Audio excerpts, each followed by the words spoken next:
Are you ready to age with grace and strength? If so, you're in the right place. Welcome to the Graced Health Podcast for women who want to age strong in their physical, mental, and spiritual health in a diet culture-free way. My name is Amy Connell. I'm a weight-neutral certified personal trainer and nutrition coach who loves walks with friends, chocolate, and Jesus. I'm glad you're here. Hey everyone, I'm so glad you're here.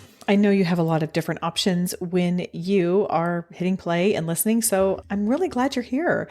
And if you are listening real time, then this is dropping the Tuesday after Memorial Day, which means for all intents and purposes, it's summer. Now, granted, summer doesn't officially start until I think it's like June 21st. However, we all know that once Memorial Day hits, then it's summer. Because did we not learn that from the movies we watched growing up? There was always this summer from Memorial Day to Labor Day. So we are in summer.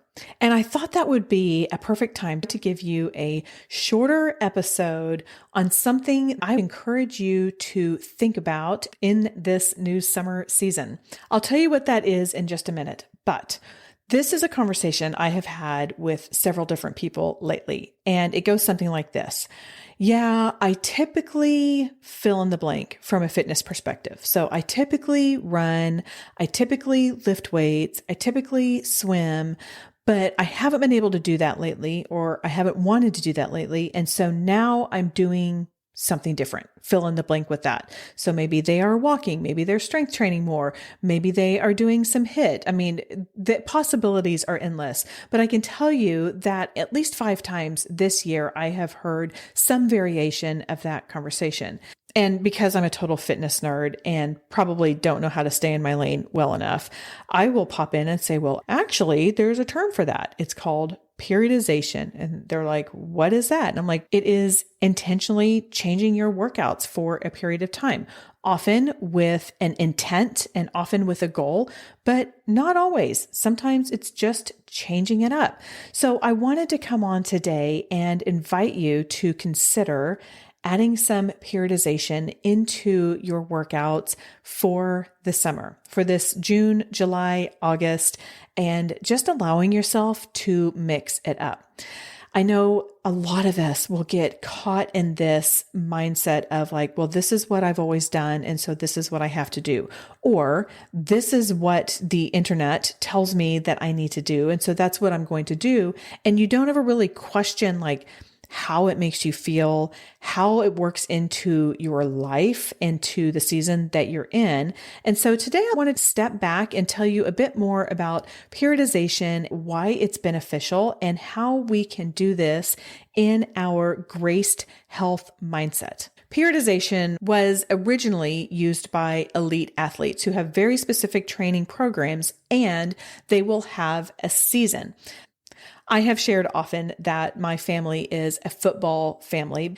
If you have ever played a sport or have someone in your family who plays a sport, then most sports will have something called in season: football, fall, basketball, winter, tennis, spring, cross country, fall, which is really unfair, by the way, when you live in Houston, Texas, and fall is considered August 6th because August 6th is not fall, but I digress.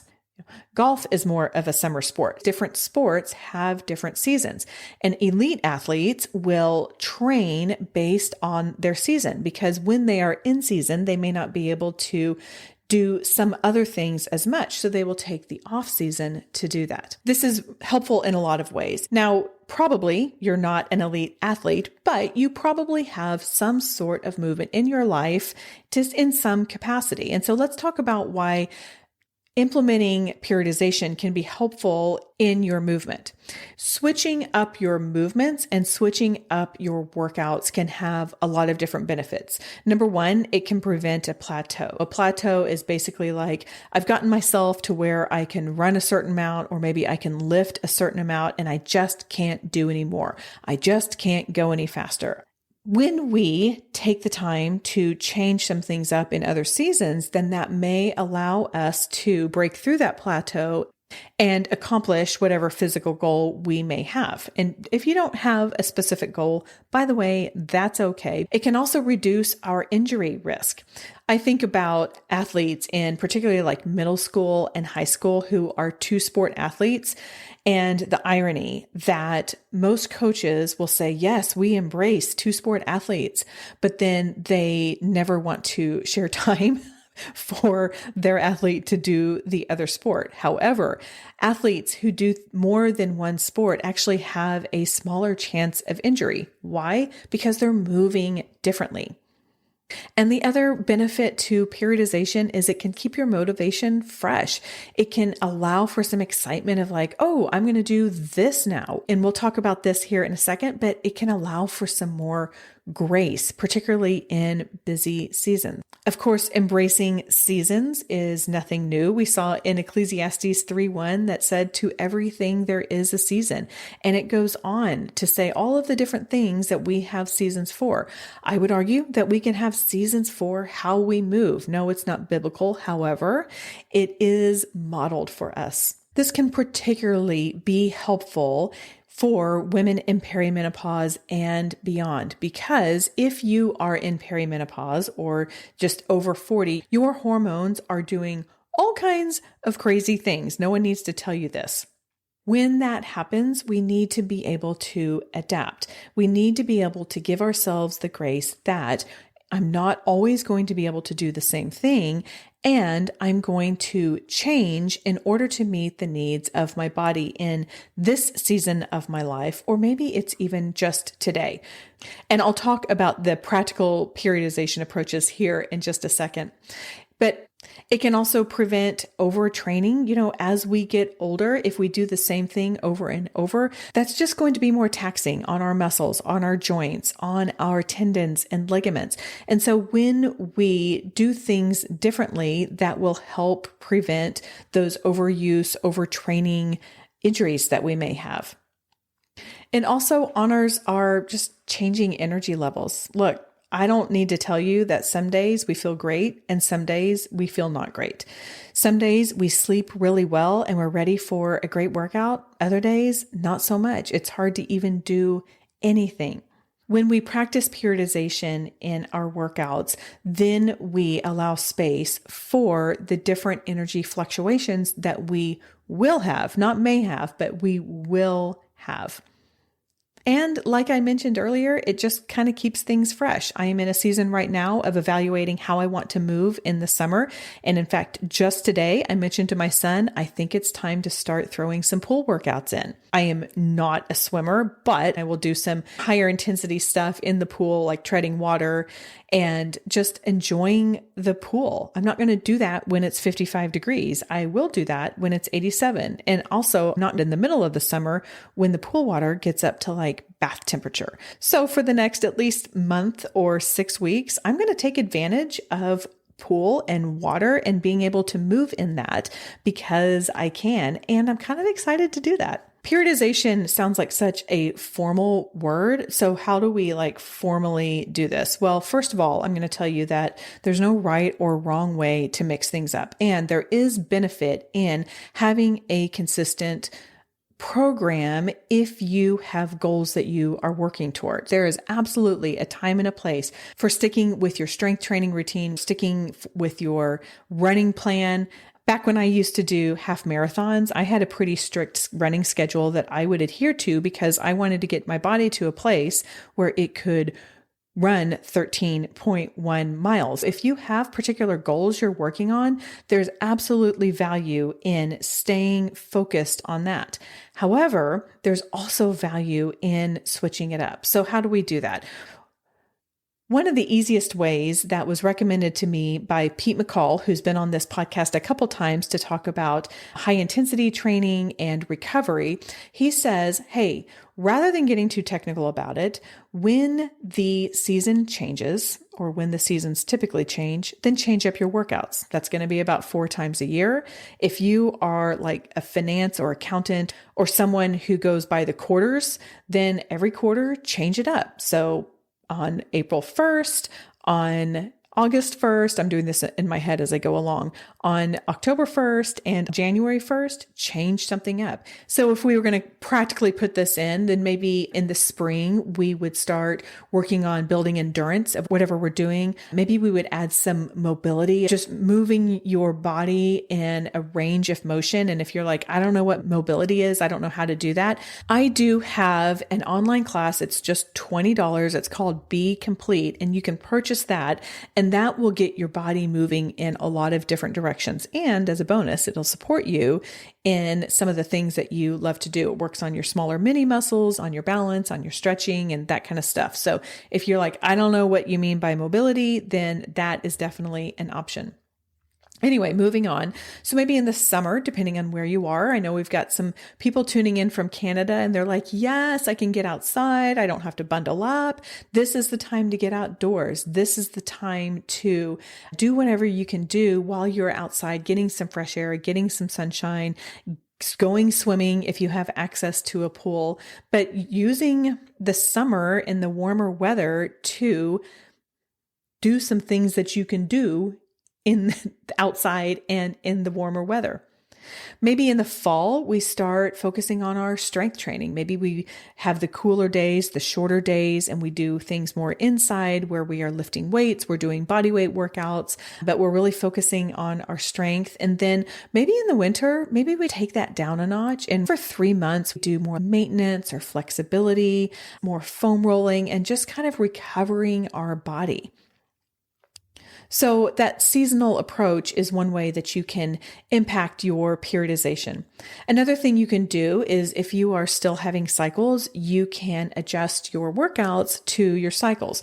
The follicular phase, which is like weeks 1 and 2 in your cycle, that's when you can really kind of go after it. Do your higher intensity stuff, do your strength training, do things that really push yourself to the limit if you like doing that.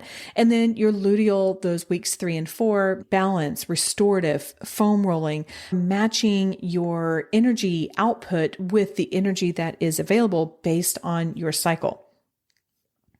Another thing you can do is structure your week with different things on different days. So maybe Monday, Wednesday, Friday is a strength training. You're focusing on different areas.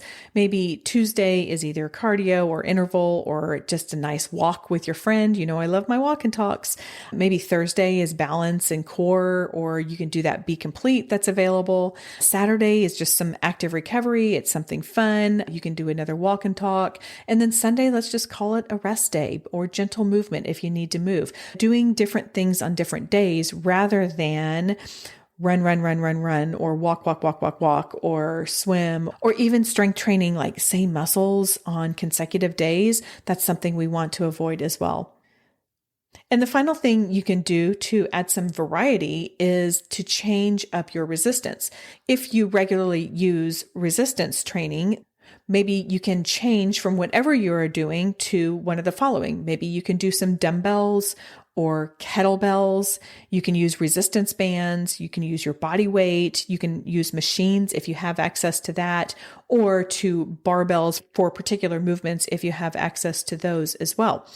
Even just changing from one modality to another every few months will challenge your muscles in different ways. That is another way that you can add periodization to your strength training.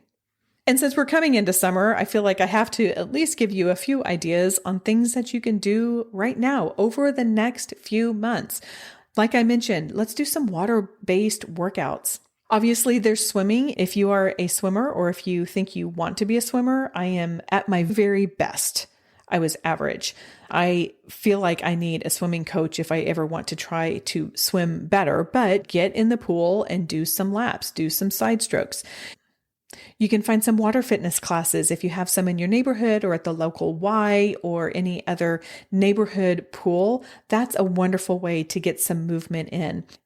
Maybe you do something like stand-up paddleboarding where you are working on the water. You may not necessarily be in the water, but you're taking advantage of the water. Or you can do something like what I do, which is I will go to the deep end of my pool and I'll do some higher intensity workouts. I will tread water. And if I can, I will get my arms all the way up and my elbows out of the water. I will tread water for about 30 seconds and then take about a minute break and do it again. I haven't done this clearly in about 9 months, so I will probably take a shorter window of working hard to begin with and have a longer recovery as I become more conditioned to that. Then I will work longer and have a shorter recovery. But I tell you what, if you are wanting a workout, get into that deep end of a pool and tread water with your arms out of the water. Do it close to an edge so you can grab onto an edge, or you can pull your arms down if you need to, because it is a lot harder than it sounds. Half the time, some of my arm is down in the water or my elbows are close to the water because it's really hard. But if you want to have a little fun, you can go try that water workout. Also in the summer, it goes without saying, you want to try to work out maybe early in the morning or later in the evening to beat the heat. Or if you are traveling a lot this summer, first of all, yay, I'm so glad for you, but take along a few resistance loops or resistance bands. I have several workouts in the workouts playlist on my YouTube channel that you can access where you don't need a lot of equipment, but you can keep moving and maybe even move outside if the weather is conducive to that. And of course, if you are thinking, I'm traveling a lot, I have family coming to visit, there's just a whole lot going on, I don't know how I'm going to get it all done, guess what? Use periodization as your rest and recovery time. I'm not saying stop, but I am saying it's okay to slow down. It's okay to focus more on your flexibility, on your mobility, on your smaller muscles, and just allow yourself to enjoy the time, knowing that you can ramp that back up in the fall when things get a little more stable. So this summer, ask yourself how you can implement some periodization into your workouts and have it make sense for the season that you are going to be in. Your season is going to look different than my season, and it's important for you to figure out what is achievable and realistic for you to do. And I'm just giving you permission right here, right now, to change things and even take it down a notch if you need to. And if you're in a conversation and getting funny looks because you're saying, well, I'm just using this as a rest and recovery season, now you know that there is an official name for changing things up for a season. So if you get funny looks from someone and you say, all I'm going to do this summer is fill in the blank because I don't have time to do what I normally do, and they give you a funny look, then you say it's called periodization. And Amy said it's okay and good to do. And by the way, if you work out with someone and you feel like this would be helpful to them, it would mean so much if you would share this episode with them. Word of mouth is truly one of the best ways that we can get this message of aging with grace and strength out to more people so we can all age with grace and strength even more. Okay, that is all for today. Go out there and have a graced day. Today's Age with Grace and Strength tip comes for those days that you just don't feel like you have it in you and you have a workout planned, but you don't want to do it. Instead of totally canceling it, consider just committing to 10 minutes. Now, I know if you grew up in diet culture like I did, you probably feel like, oh my goodness, it's not worth it if it's not a full hour. I'm here to tell you that is not true. There are so many benefits to just moving for 10 minutes. It can get your heart pumping, it can clear your head, and yes, you actually can get physical benefits with just a little bit of work. So instead of totally scrapping the whole thing, commit to 10 minutes, and you never know, after the 10, you may end up ready to do more. Okay, see you next time.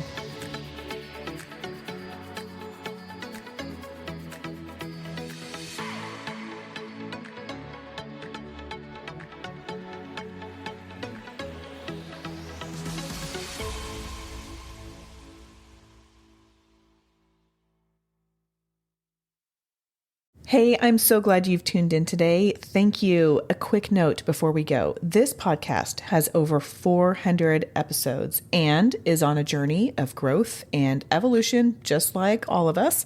Some episodes before January 2024 may contain references to diet culture or perspectives that don't fully align with our current approach to health and wellness from a weight neutral, intuitive eating perspective. So, listen with a discerning ear, take what serves you, and leave the rest. Thanks for understanding and for growing with us on this journey.